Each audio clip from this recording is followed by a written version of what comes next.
How is everyone today? If you are coming to here and you're catching the replay, I want you to go ahead and hit that hype button, that like button, and I want you to stay tuned to see if you want to subscribe.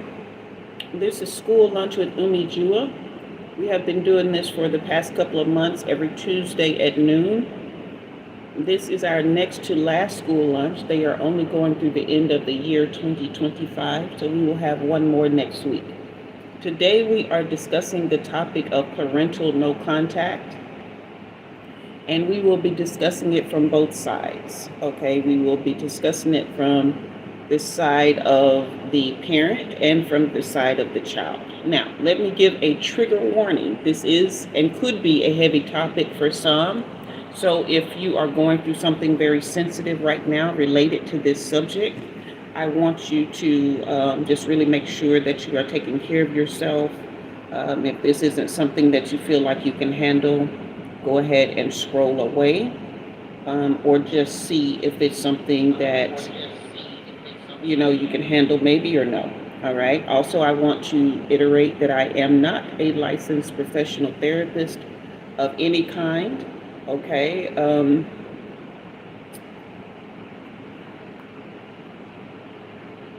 So this is for general purposes only. Okay. This is just in general information that anyone can look up on your own. I have just taken the liberty of putting it together in a teaching outline. Okay.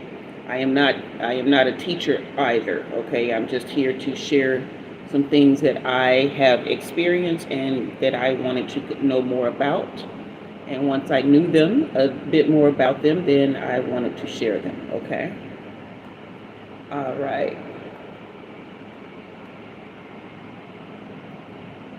Give me just a moment here. Just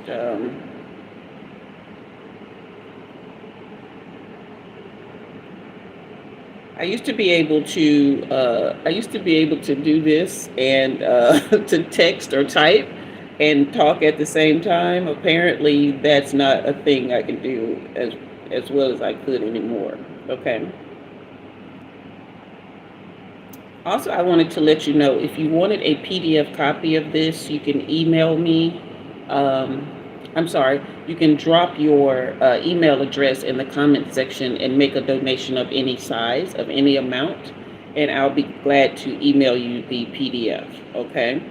You can make that donation here during the live via super chat or super sticker, or if you come along later, you can do a super thanks, or you can buy me a coffee. That link is in the description box below, and I will make sure that you get your PDF copy of this teaching outline. Okay? Who do we have? Hey, Track 2013, how are you? It's so good to have you here. We are discussing parental no contact. I've already done my trigger warnings and let everyone know that I am not, a therapist. This is just something that I have studied on my own, and I don't want you to be here if you feel like it's not something that you can handle emotionally or mentally. Okay. But yes, this is, it's a very dear topic for me, because I am a mother of 2 adult sons, and so this is. Give me just a moment. I'm trying to get to my actual outline. Ain't nothing up, man. Just over here doing what I do. What's been up with you? Okay, I am in the wrong. Which Google Doc did I store it in? Or did I store it in a Google Doc? I may not have.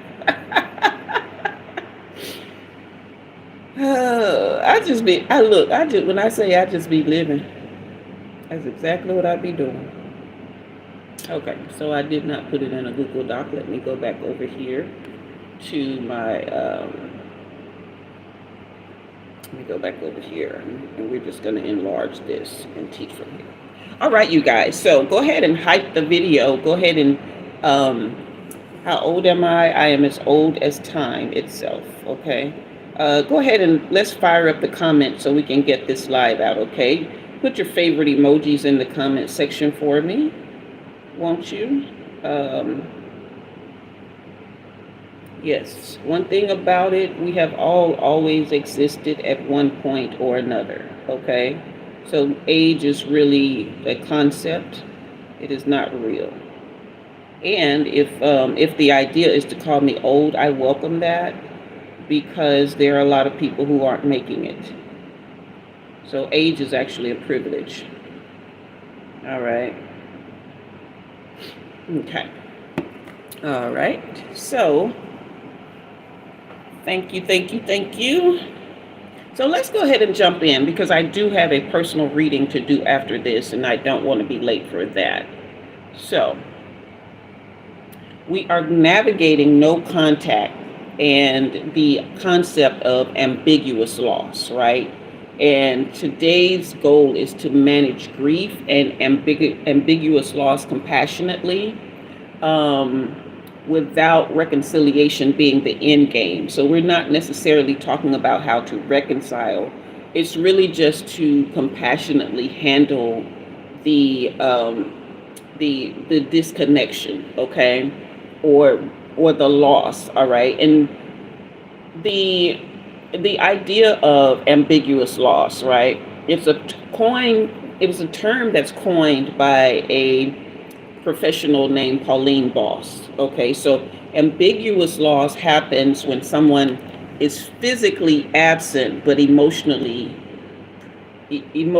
present. That's one way. Or they're physically present but emotionally unavailable. All right. And what it is like when we're talking about physical presence. Hey Liz, we're actually talking about people who are alive, okay? They're still here in some form, shape, or another on the planet.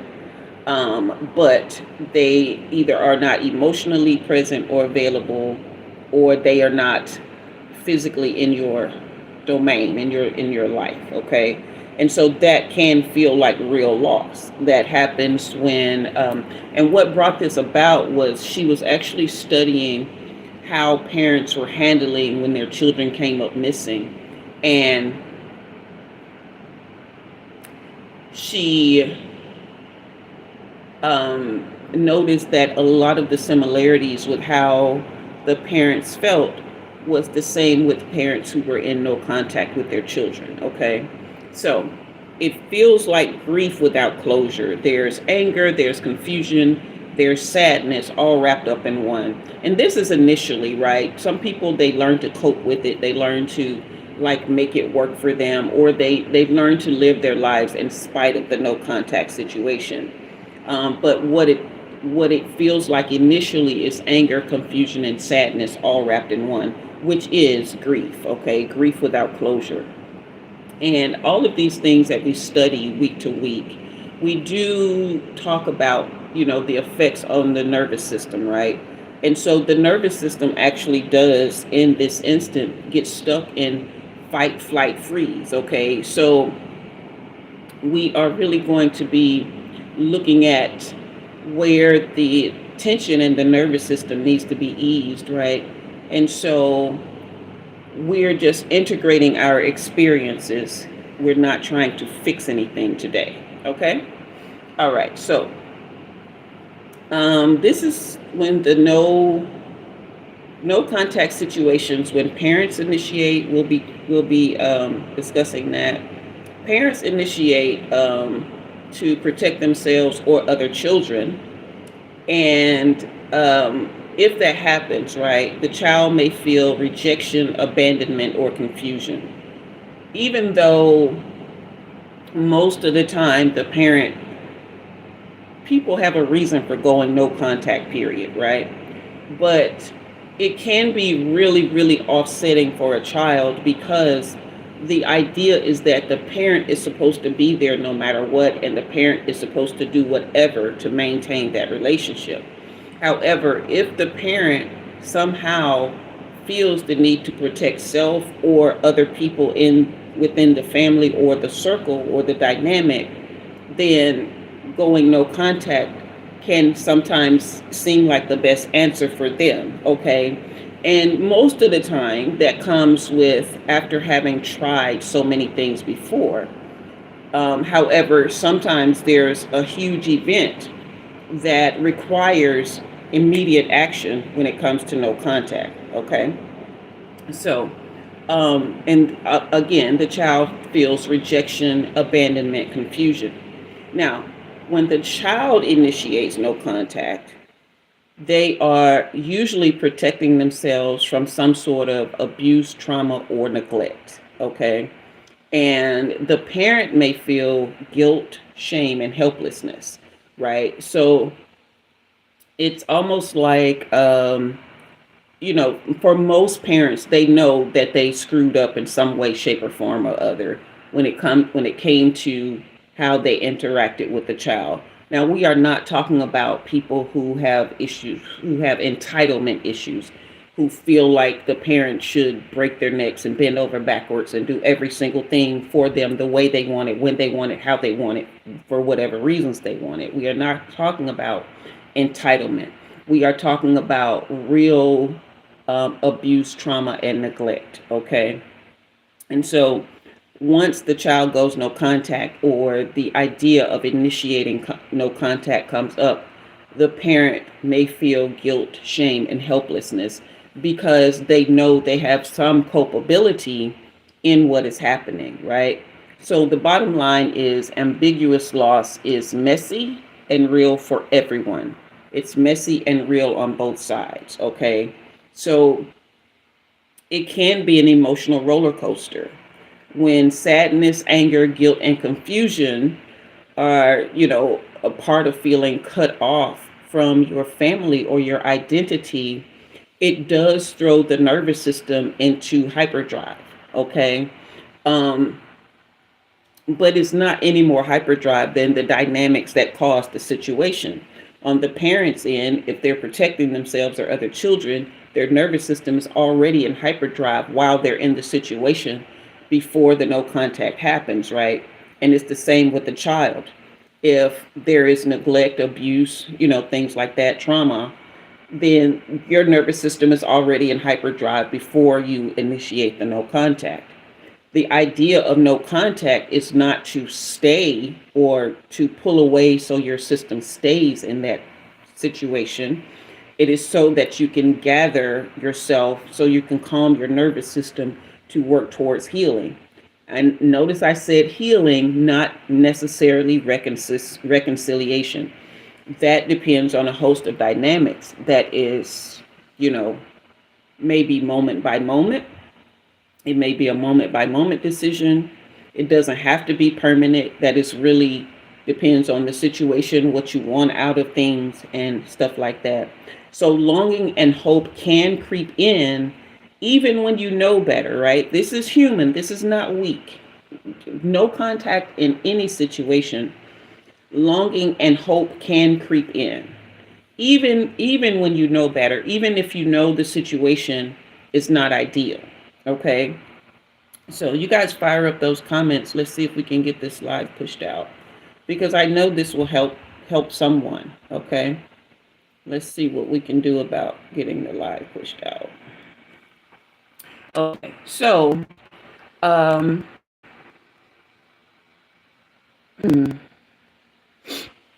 yeah. So it's not weak to have that type of longing.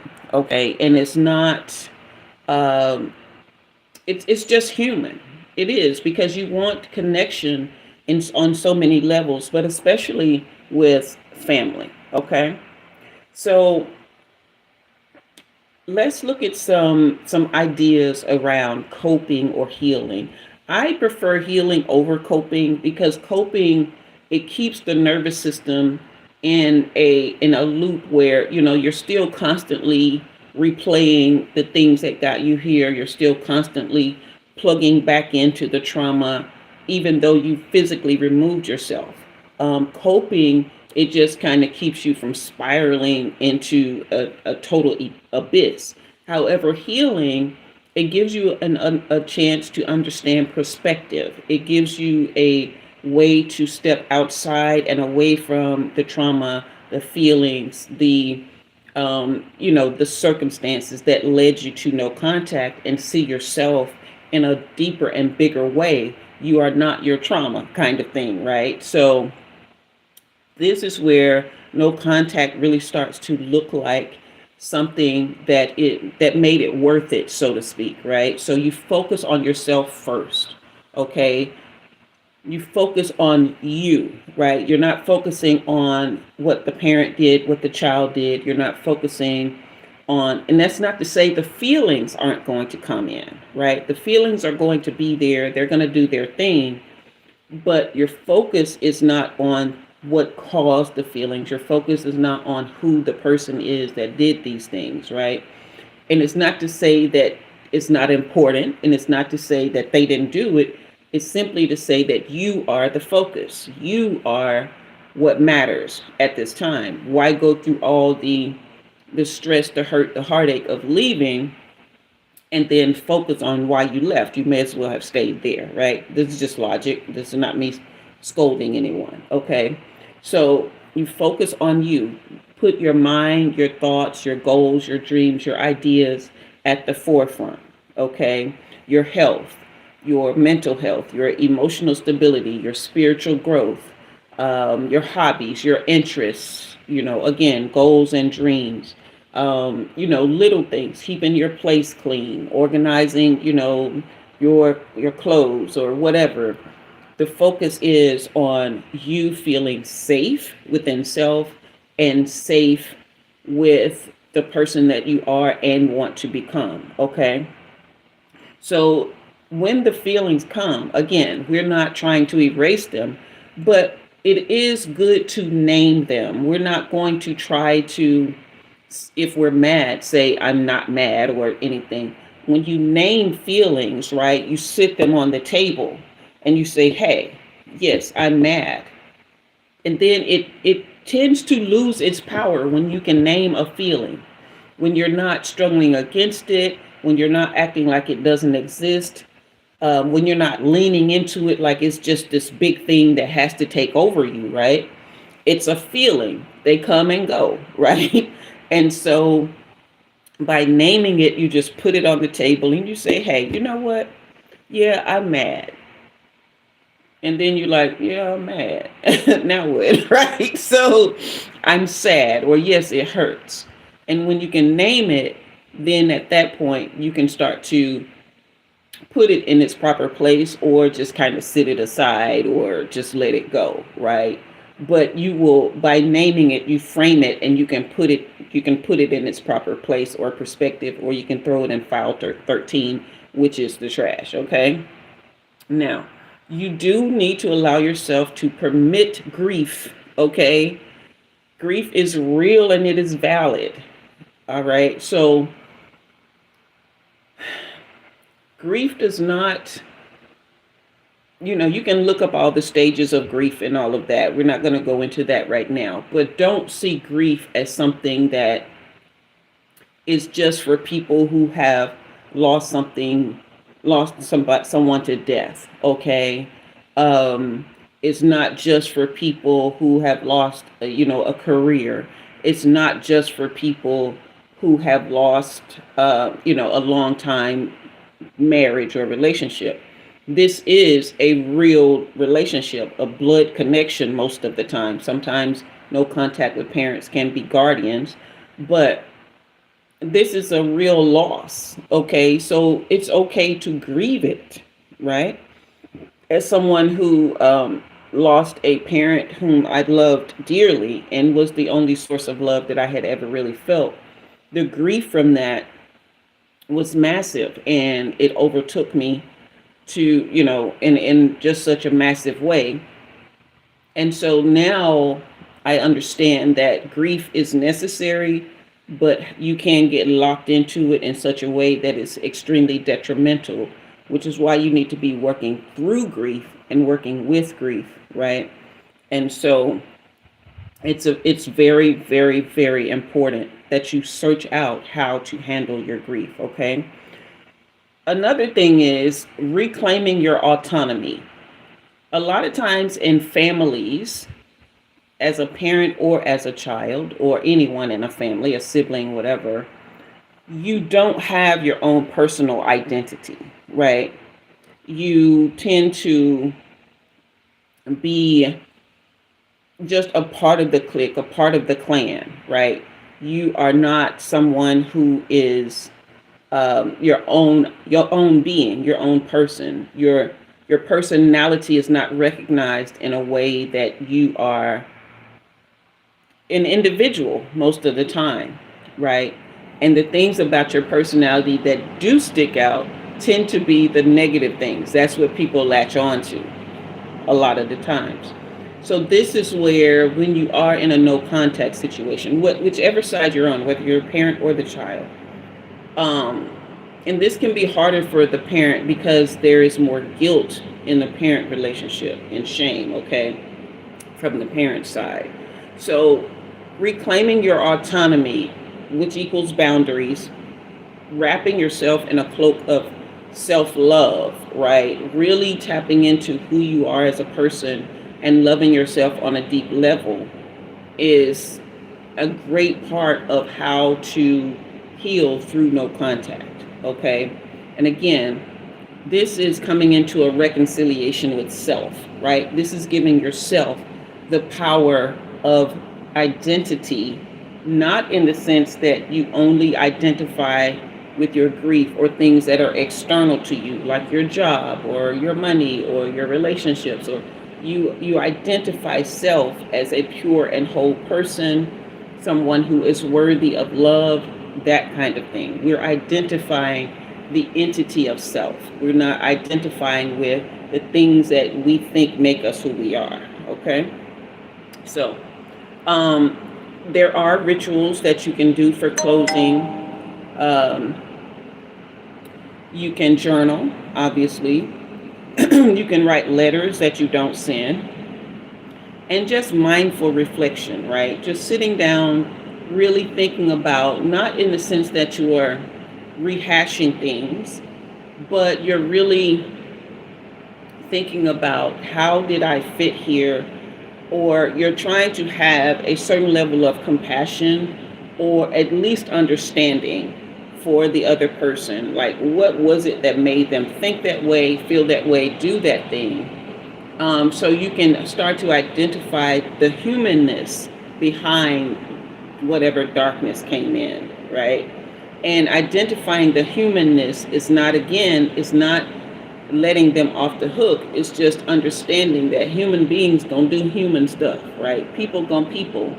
And so that releases you from feeling like you were a target just because of who you are. You are a target because of your proximity most of the time, okay? All right. So, and that's optional, having compassion for them, but in a lot of ways it can be a part of your healing. And recognizing that recognizing their limits, and or that they may have had trauma themselves that they never processed, can help you understand, the whole situation that you were in, so you're not taking it on as something that you caused, right? These are just people who, just, they had limits to who they could be. They couldn't go any higher because there were things that they never processed, they never tapped into, okay? And you really have to think about the fact that they may never meet you where you are, right? They may never come up to the needs that you have for them as a parent or as a child. Like we talked about the dynamics, if you need to feel safe, they may never be able to provide that for you, okay? And so that's why I'm not talking about reconciliation. I'm talking about the dynamics of how to hold yourself in love and in light within this regard, okay? You need to, not need to, but compassion, the only thing that having compassion does is it releases you for your peace, right? It's not about forgiveness or reconciliation. It just, again, gives you a way to frame the humanness of what you went through so that you can understand that this was people peopling and this was not you being less than some kind of way. Like, it's not like you are deserving of it. Okay? So,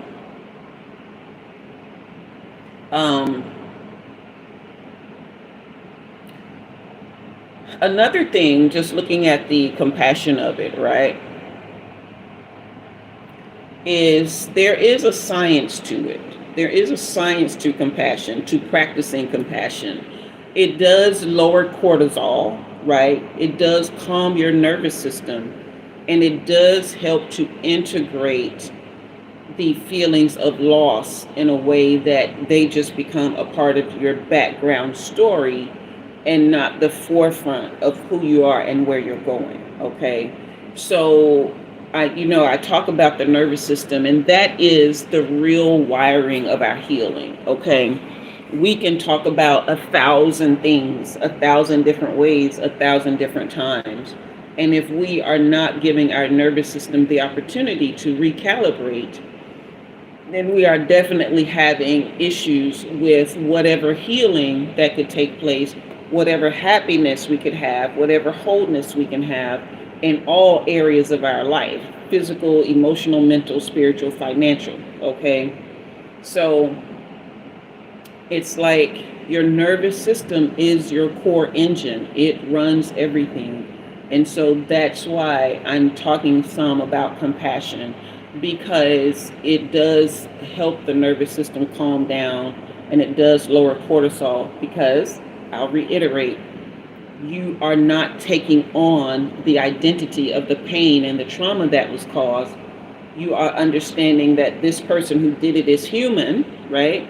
And by humanizing them, you understand that you are not the problem. There's just humans being humans on a lower scale than what is righteous, okay? So,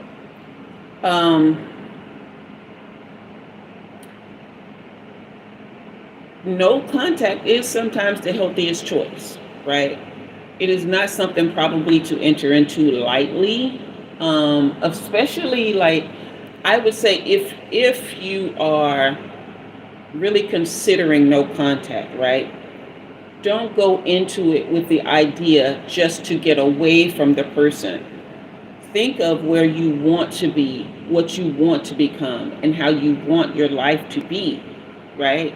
And that's what you start training your mind towards, what you really want for yourself, the happiness that you want.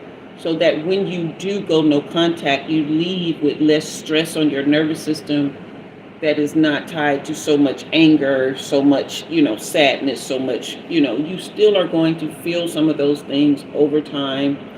And hopefully they will go away the more you do what we've talked about, starting with focusing on yourself, right?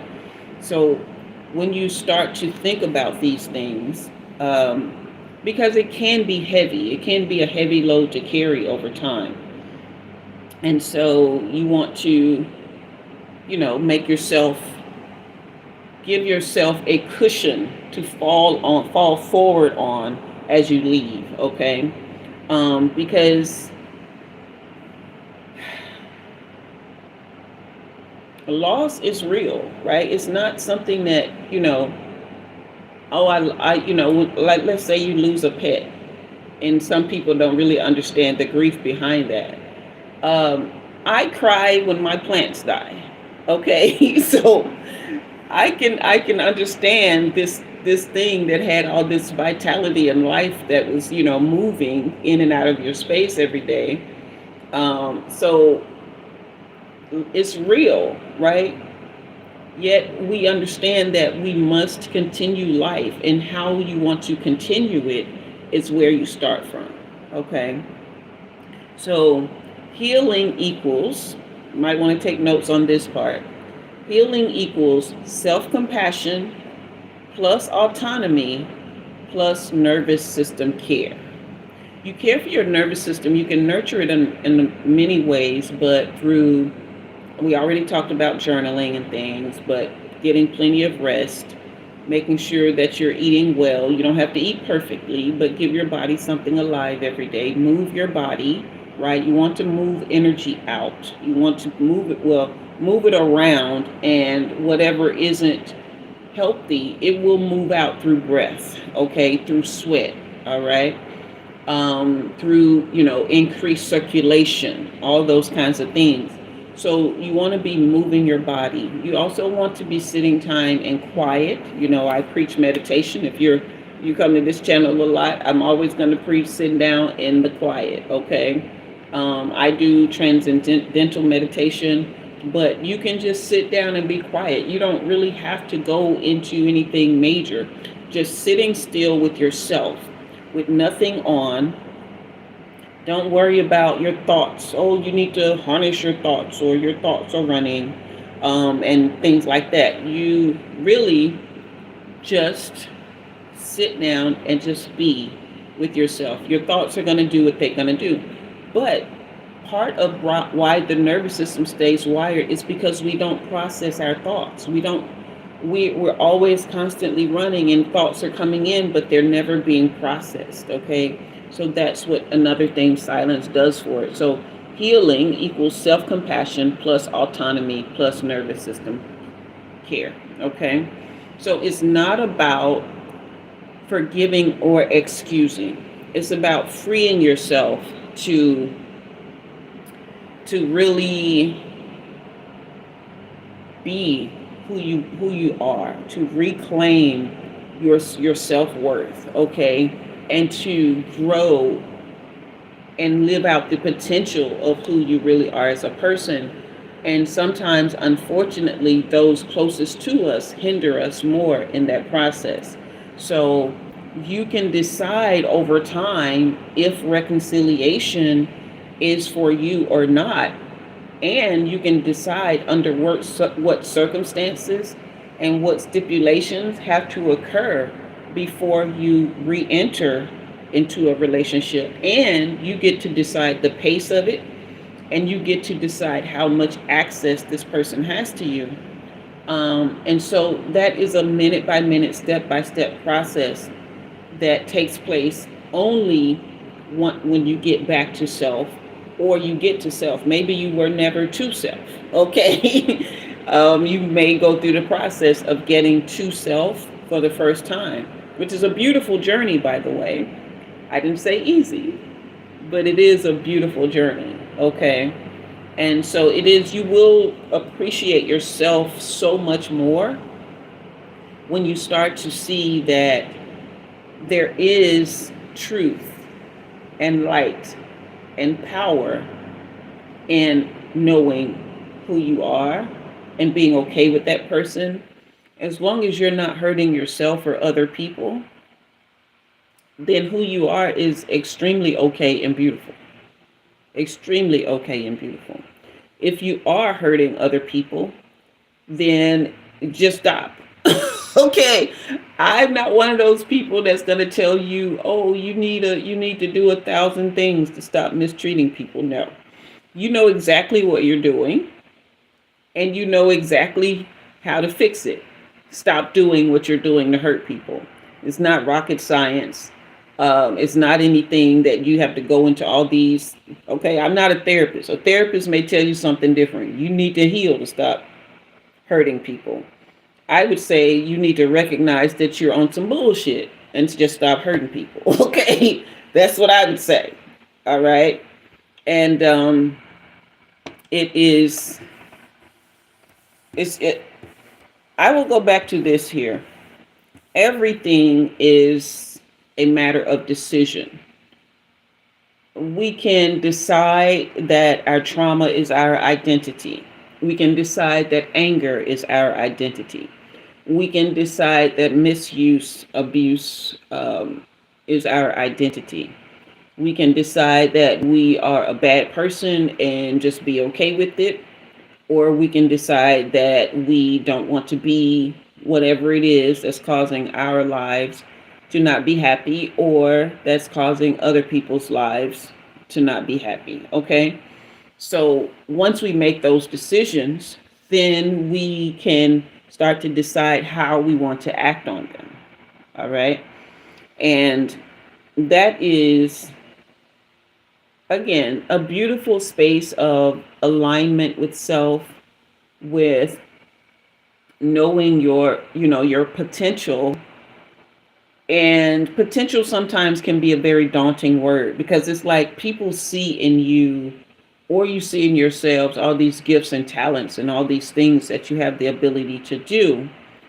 And but you get stifled and you get stuck behind, because it does get overwhelming. The big picture gets extremely huge. And I would say take one thing at a time, you know, and focus on that. When it comes to no contact, whether you're the parent or the child, again, we are going back to self. We are going back to saying, this is what I need. This is who I am. And if I don't know who I am, I'm going to take the time to get there. Okay. So that went by pretty fast. I don't have too many people in the room. However, if you are in the room and you have a question regarding this content, what we are talking about today, we are talking about parental no contact. Okay. Or if you have questions around self-love, getting back to self, reaching your potential, things like this that we have touched on in this lesson, then go ahead and drop your question in the comments. I won't be answering any silly questions or anything political or has anything to do with anything else today. Okay, so I will give you a few moments to do that. Drop your question in the chat, dealing with self-love, dealing with no contact, dealing with self-worth, emotional stability, reaching your potential and your goals, things of that nature. Okay. And again, I'm not a therapist. I'm just somebody who has lived a little bit of life and done a little bit of studying on some things and applied that knowledge. And so I'm just here to share and to support. Okay. So I'll give you a few minutes. Tomorrow night, 6 p.m. Central Time, Wednesday, is Christmas Eve. I normally go live on Wednesdays at 6 p.m. Central Time, and I will be doing so as well. In Sunday Nights Live, we came up with an exciting idea. The people who follow me regularly, we are going to be working on painting or crafts, and doing just a kind of like a self-love circle where we talk about topics like this. We will start with a one card pull, and whatever the tarot gives us, that's where we will head, or what direction we will head in with our painting or our crafts or our discussion for the night. I am already starting on a painting, so I will be finished working on this during that live. I'm going to be working on it some more today, but it won't be finished. So I will be working on that. So yeah, today is our next to last school lunch live. We will have another one next week, Tuesday, 12 p.m. Central Time, where we will be discussing timelines. Okay, that's going to be really interesting, because a lot of times we don't really like understand the truth of timelines. So we will be discussing what they are and how to know if you're on the right one and how to shift if necessary. Okay, so that's going to be next week. And then I will be starting a membership where at the beginning of next year on Sundays, we will be doing our self-love circle every Sunday. And the membership will only be $6.99. And that's what the viewers came up with. That's not, I just agreed because I thought it was a great idea. But yeah, Sunday night was lit. Yeah, they were just throwing out all these great ideas for things that we could do so that I don't quit Sunday nights, because that was part of the plan, to quit Sunday nights. So, yeah, but I am excited to do that. I'm really excited, actually. So, no questions. I do have a personal reading coming up in a little while. I still haven't gotten my workout in, so If we don't have any questions, I can go ahead and start my workout so I can be done by the time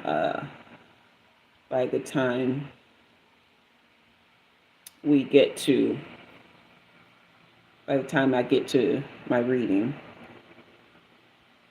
I'm sure my client will be happy to see me all sweaty. But it'll be okay. They're gonna love me anyway. Let's see here. So, all right. No questions? I'll give it to 45 minutes. I'll keep running my mouth. Are there any comments? Anyone who has, and when I tell you guys, I understand the no contact situation from a parent's side and both a child's side. I dealt with ambiguous loss when it came to my mom. Oh, okay. Miles is always a good vibe for sure. Um, it was ambiguous loss in the sense that I was raised in foster care. Even though my mom was very, very loving, extremely loving, she was ill, so she wasn't able to take care of us as well. So having that separation was very, very hard. And then as a mom now of two millennial sons, one of them has chosen no contact with me, and I have chosen no contact with the other, which is, I still love them. They may still love me. I don't really concern myself with it. I know that may sound cruel. It's just the reality of it that I have accepted. Hey, Lauren, welcome, love. It's just the reality of it that I have accepted. I choose not to live in loss. I choose not to live in grief and hurt, shame, pain around any of that. It's not anything that I can do to fix any of it, right? I've done the apologies and I left the door open, so I'm over here doing my healing work. Yeah, and integrating the healing work that I'm doing. Okay, this is something else I want to share while we have another 2.5 minutes. If you are doing healing work, right, that's very commendable. It is extremely important. You do want to be taking time to do the integration. Hey, Jonan, to do the integration of that, and that looks like getting plenty of rest and doing your meditation, right? But you also may sometimes just need to take a day or two, or maybe even a week off from healing. Oh, I know that sounds crazy, but hear me out, okay? Sometimes the process of healing gets so heavy, even it can overload your nervous system, okay? So taking a day off from meditation, sometimes two. Taking a day off from journaling, sometimes two, sometimes a week. Taking a day off from your strict diet, or sometimes, a couple days. Like, give yourself some breathing room, even in the healing process, right? The idea is not, I just give up on this. The idea is that I just need to take time to breathe, because this is heavy, this is real, this is true life here. And so giving yourself a little space to do something not so heavy, or just not to do anything, is very healthy and healing in itself, okay?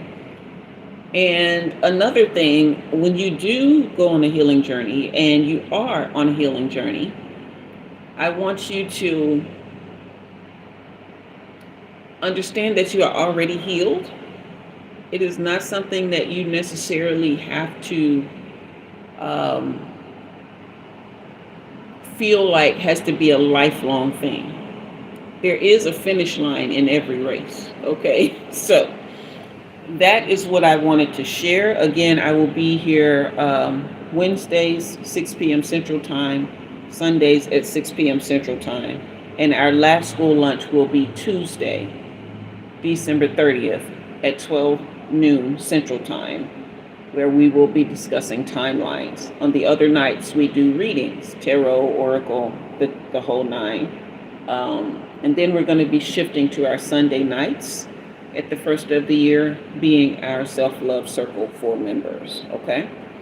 Again, if you wanted a copy of the PDF for this, you can leave a donation of any kind with your email address in the comment section, and I will make sure that you get the PDF copy. Also, you can donate to the channel in any way you see fit by buying me a coffee. The Buy Me a Coffee link is in the description box as well. Like and subscribe if you haven't already. And until next time, I am Jua, and you have been fed.